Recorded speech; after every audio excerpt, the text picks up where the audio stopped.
जय मिथिला मिथिला खबर में अहाँ सबके स्वागत ये। हम बाजि रहल छी मनोज चौधरी। बिहार के शिक्षा मंत्री प्रोफेसर चंद्रशेखर सिंह रामायण के लऽ कऽ विवादित बयान देलत है।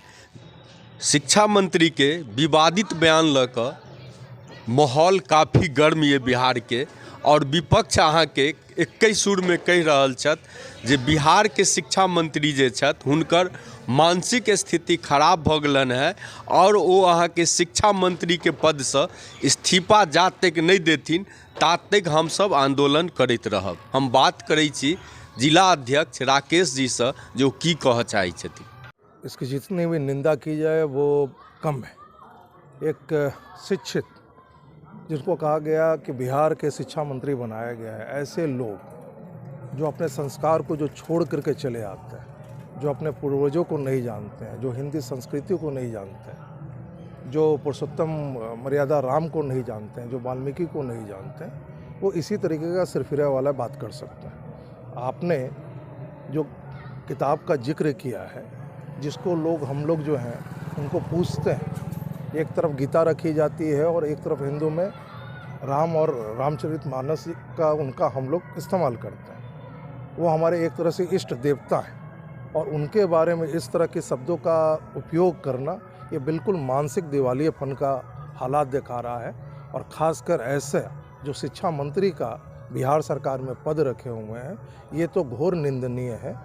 मुख्यमंत्री को तो अविलंब ऐसे लोगों को अपने पार्टी से बाहर का रास्ता दिखाना चाहिए, क्योंकि एक बहुत बड़े समाज को उन्होंने धक्का पहुंचाने का काम किया है।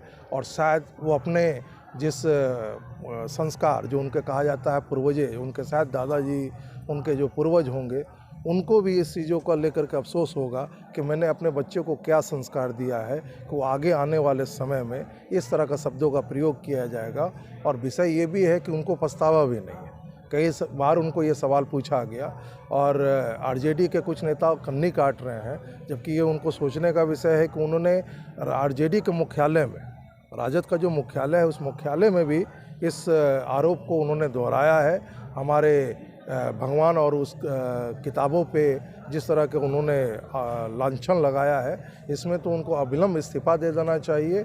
और कभी हिम्मत हो तो, जैसे कि हमारे कई नेता लोगों ने बोला है, मैं भी इस चीज़ों को दोहराता हूँ कि भाई हमारे और भी दूसरे धर्म ग्रंथ हैं, कभी उसके बारे में बोल करके देख लीजिए। हिंदू जो है वो सहिष्णु है, लोगों को सम्मान देता है, अपने संस्कृति को सम्मान देता है, इसलिए लड़ने में भी सम्मान देता है। अब आप हमसे वरिष्ठ हैं, बुजुर्ग हैं, इसलिए हम आपको सम्मान दे रहे हैं, लेकिन अविलंब आपको माफ़ी देना चाहिए और तुरंत इस्तीफा लेकर के। और पूर्णिया जिला में भी हम लोग जो है उनका पुतला दहन का कार्यक्रम करेंगे। आप लोग को इस माध्यम से सूचना मिल जाएगी, क्योंकि पूरे हिंदू समाज हर जगह इस चीज़ों को लेकर के लोगों में नाराज़गी है। जनता जो है अगर आने वाले उनको कार्यक्रम में कहीं देख लेगा तो पता नहीं उनके ऊपर क्या करेगा, ये उनको समझना चाहिए। और मैं उनकी घोर निंदा करता हूँ ऐसे शिक्षा मंत्री को। मुख्यमंत्री जी जो सुशासन बाबू हैं, वो अपने टीम में कैसे कैसे लोगों को रखे हैं, थोड़ा इस पर ध्यान दीजिए। और आप आने वाले देश के प्रधानमंत्री बनना चाहते हैं, क्या इसी संस्कारों के साथ देश को आगे ले जाना चाहते हैं? थोड़ा इस पर ध्यान दीजिए और अविलंब इस्तीफा लीजिए, ये मेरी मांग है। तो ये निर्णय उनको ले लेना चाहिए। अगर उन्होंने ऐसा बोला है तो ये तो अपने भाजपा को गठबंधन में, नहीं आरजेडी को गठबंधन में तो उन्होंने लाया है, और भाजपा को तो उन्होंने छोड़ा है। तो ये तो जिनके गठबंधन में है, जिनके साथ सरकार चला रहे हैं, ये सवाल तो उनसे पूछना चाहिए कि वो किसके साथ चल रहे हैं और किसके ये से चल रहे हैं। ये तो उनको पूछने का अधिकार है। ये मुख्यमंत्री जी जो हैं वो प्रधानमंत्री जी का बनने का जो ख्वाब देख रहे हैं, उसके ख्वाब के कारण जो है वो अपने आप को समर्पण कर दिए हैं आरजेडी के सामने, उनको समर्पण कर दिए हैं। कल तक जो है वो भाजपा जो है उनको समर्पित नेता मान करके, उनकी बातों को मान करके, उनको मुख्यमंत्री का दर्जा दे करके बिना उनसे पूछे हुए कोई कार्य नहीं करती थी। ये तो उनको देखना पड़ेगा कि प्रधानमंत्री बनने के लिए उन्होंने किस किस प्रकार की कुर्बानियाँ दे रहे हैं, ये तो उनको समझना पड़ेगा। सरकार में अराजकता फैला हुआ है, आए दिन बलात्कार होता है। पूर्णिया में 2 दिन पहले जो है खुलेआम गोली चलाई गई है एक महिला के ऊपर, इसके ऊपर अभी तक कोई गिरफ्तारी नहीं हुई है, जबकि वीडियो एविडेंस है। इस पे नहीं ध्यान दे करके अभी वो यात्रा कर रहे हैं। उस यात्रा में ना आम पब्लिक से मिल रहे हैं, ना किसी से मिल रहे हैं, अपने पदाधिकारी के बीच में घिरे हुए हैं। उनको शायद आरजेडी और अपने पदाधिकारी से बाहर कुछ चीज़ें नज़र नहीं आ रही है। वो पता नहीं किस संजय का इंतज़ार कर रहे हैं कि जो उनके कान में बताएगा कि भैया हमारे बिहार की ये स्थिति है, तब शायद उनकी चेतना जागेगी। अभी तो बिल्कुल वो अंध हो गए हैं।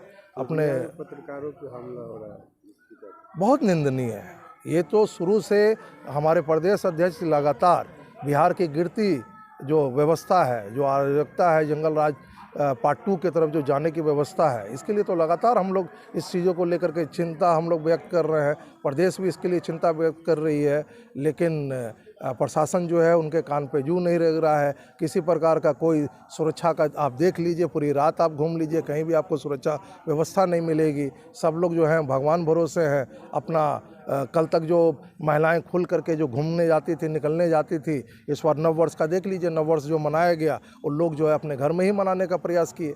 वो जान गए हैं कि स्थिति बहुत बेहतर नहीं है। तो जो कल तक मुख्यमंत्री जी दावा करते थे, जब एनडीए के गठबंधन में थे, तो वो सीना तान करके दावा करते थे कि रात में 12 बजे भी महिलाएं निकलती हैं। अब वो दावे को अपने स्वयं जो है अभी भ्रमण कर रहे हैं। स्वयं महिलाओं से ज़रा समझ लें, एक बार अपने से रात में 12 बजे एक क्षेत्र भ्रमण करके देख लें कि समाज में कितनी महिलाएं जो है या कितने दुकान खुले हुए हैं जो जनता के बीच में उनके साथ हैं। ये तो स्वयं वो आकलन करेंगे। और पहले डीएसपी साहब के आवास के पास पत्रकार पे हमला हुआ रात में। देखिए, चौथे स्तंभ पे हमला करना, ये सोचिए कि कितना मनोबल बढ़ चुका है। ये अपराधियों का मनोबल इसलिए बढ़ सकता है कि जब तक उनको संरक्षण प्राप्त नहीं होगा तब तक इसमें कहीं ये नहीं है। आज हमारे जनप्रतिनिधि जो हैं वो आँख बंद कर लिए हैं। वो सिर्फ़ और सिर्फ जो है उसी विचारधारा के साथ चले हैं जो विचारधारा आज से 15 साल 17 साल पहले जिसको दबा दिया गया था। वो विचारधारा फिर निकल करके सड़कों पे आ गया है और इससे भी बुरा स्थिति आने वाला है। लेकिन विपक्ष की भूमिका हम लोग निभाएंगे और आपकी बात जो है संसद से लेकर के अपने विधानसभा में आपकी आवाज़ उठाई जाएगी। अगर हमारे किसी भी पत्रकार बंधु को किसी प्रकार का हमला होगा, आने वाले समय में भारतीय जनता पार्टी चुप नहीं रहेगी, उसको ईंट का जवाब पत्थर से देगी।